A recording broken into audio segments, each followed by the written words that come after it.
Assalamualaikum warahmatullahi wabarakatuh.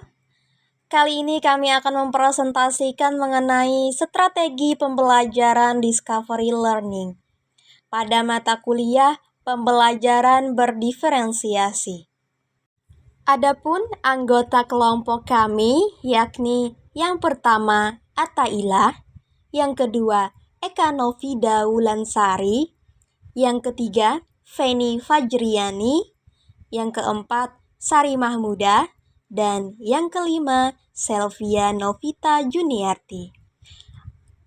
Setelah ini kami akan mempresentasikan mengenai Discovery Learning, dan untuk teman-teman silakan disimak.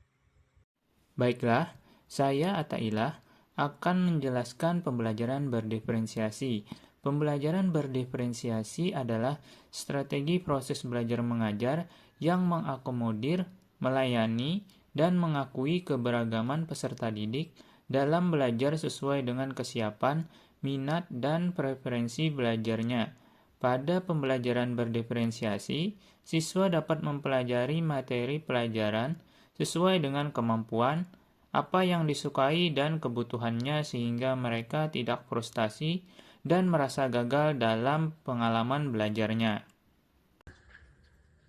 Saya Eka Novida Wulansari akan melanjutkan materi pada strategi pembelajaran Discovery Learning.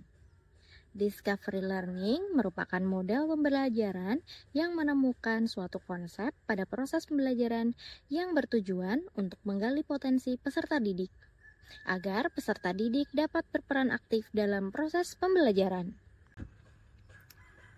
Kemudian, pada karakteristik strategi pembelajaran Discovery Learning, yang pertama yaitu mengeksplorasi dan memecahkan masalah untuk menciptakan, menggabungkan, dan mengeneralisasi pengetahuan.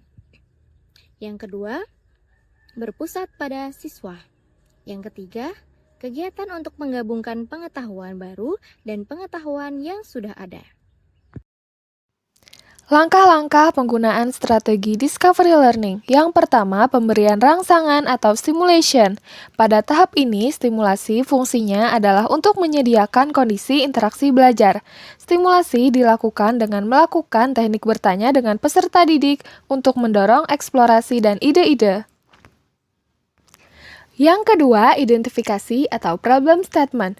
Peserta didik menganalisis dan mengidentifikasi masalah yang diberikan untuk membangun pemikiran peserta didik agar terbiasa memecahkan masalah. Yang ketiga, pengumpulan data atau data collection. Peserta didik mengumpulkan berbagai informasi yang relevan, mengamati objek, membaca literatur, melakukan interview dengan narasumber, dan lainnya.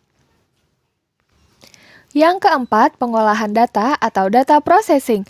Peserta didik akan mendapatkan pengetahuan baru tentang alternatif penyelesaian jawaban yang perlu mendapat pembuktian logis.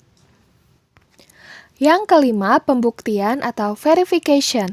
Pembuktian ini berguna agar proses belajar berjalan dengan baik dan kreatif. Peserta didik menemukan sebuah konsep, teori, atau pemahaman melalui contoh-contoh yang ada di kehidupan sehari-hari.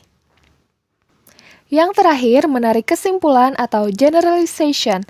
Peserta didik menarik kesimpulan dengan memperhatikan proses generalisasi yang mengharuskan mereka untuk menguasai pembelajaran atas makna yang luas.